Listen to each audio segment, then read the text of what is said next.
A Match Made in Devon, written by Cathy Bramley and read by Colleen Prendergast.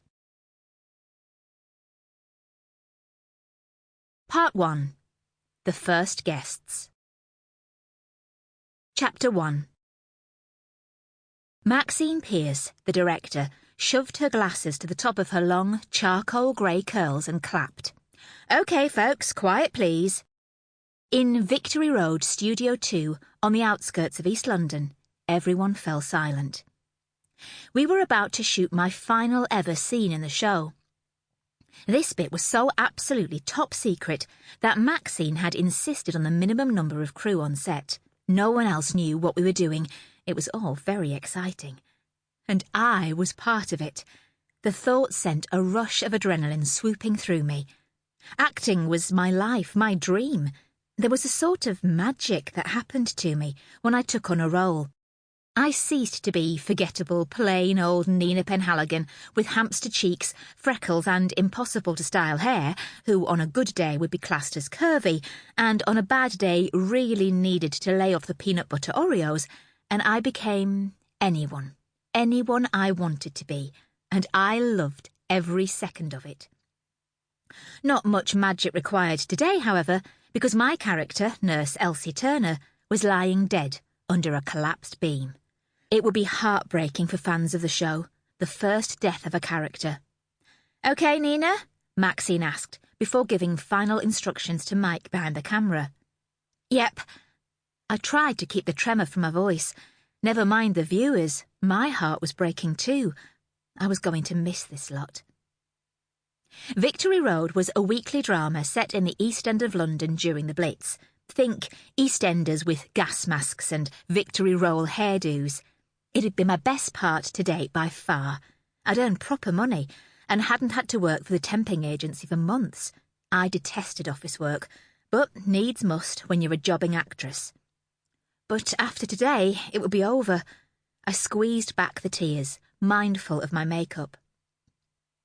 This morning, we'd shot the cliffhanger ending to an episode in which I, Nurse Elsie, had been hurrying to take cover during an air raid when I'd heard a cry for help coming from a nearby house. I'd gone in to rescue the old lady who lived there just as a bomb exploded and the house collapsed around me. As the credits roll, the audience would be left on the edge of their seats. Will Elsie survive? Will she still be able to meet her boyfriend, Constable Ron Hardy, in the square, where he's waiting with an engagement ring in his pocket? Will they be the first couple on the show to marry? And only the people in this room knew the answers. No. I wasn't even allowed to tell my best friend on the show, Becky Burton, who also played a nurse. I understood the need for discretion, but I felt bad about leaving without saying anything. "And action," murmured Maxine. The atmosphere in the studio was crackling with tension. The ratings had dipped a bit recently, and the management was hoping that a death would revive them. I was their sacrificial lamb. Apparently that was an honour, because it meant my character was popular. The sound effects began, and we were transported to bomb-scarred London as the distant bells of fire engines and the wail of sirens filled the little studio. Lamplight illuminated the wreckage of 33 Victory Road, and 2 air raid wardens, Ray and Godfrey, picked their way over the rubble looking for casualties. "Over here!" shouted Ray.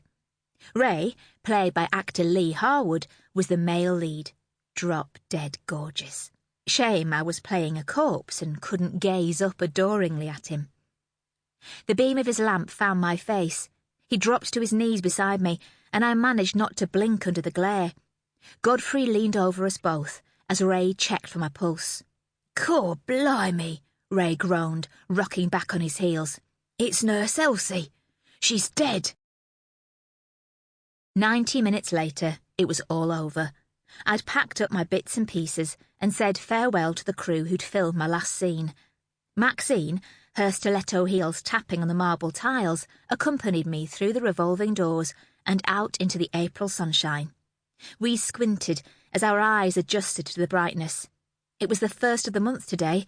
I wondered briefly whether the end of my contract had just been an April Fool.